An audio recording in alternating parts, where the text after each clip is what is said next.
The year is 1955.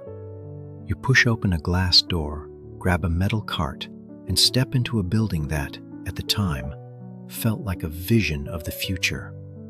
The American supermarket. It changed how families ate, how women spent their days, and how America thought about abundance itself.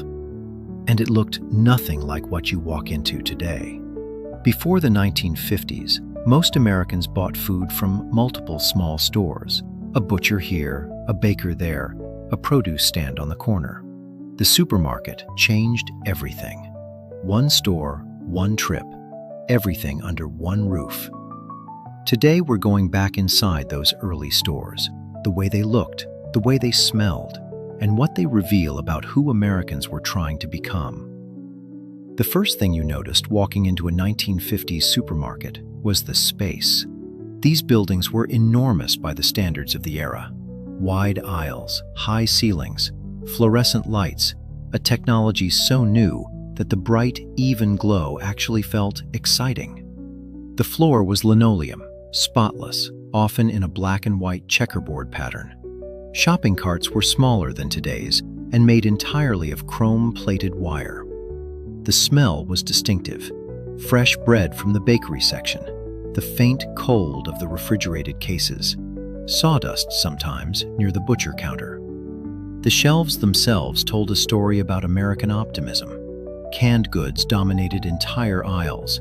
Campbell's soup, Del Monte vegetables, Spam, which was not a joke in 1955. It was a genuinely popular protein, a holdover from wartime rationing that had become a pantry staple. Frozen food was brand new, and it felt like science fiction. The TV dinner arrived in 1953, a full meal frozen in a tray, ready in 25 minutes in your oven. For a culture that had spent decades cooking every meal from scratch, this felt like a miracle. But here's the detail about 1950s supermarkets that almost nobody talks about. The prices. A pound of ground beef, 39 cents. A dozen eggs, 29 cents. A loaf of bread, 18 cents. A full week of groceries for a family of 4, under $12.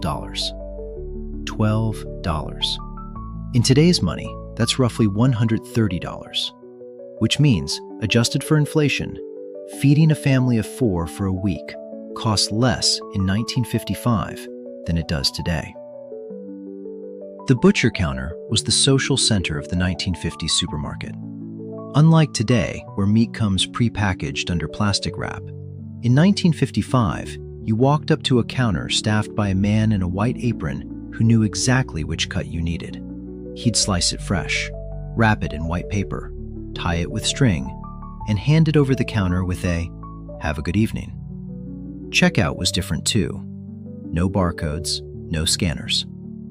The cashier, always a woman in this era, read each price tag by hand and punched it into a mechanical register that made a satisfying clunk with every key press. Total came up in a small window at the top. Change was counted back into your hand, coin by coin. The American supermarket of the 1950s was more than a place to buy food. It was a symbol of abundance, of modernity, of a country that believed the future was going to be better than anything that came before. If you want to keep exploring the world of everyday life in America's past, subscribe to Timeless Echoes. New historical footage every week, colorized, narrated, brought back to life. The next video is right here. Don't miss it.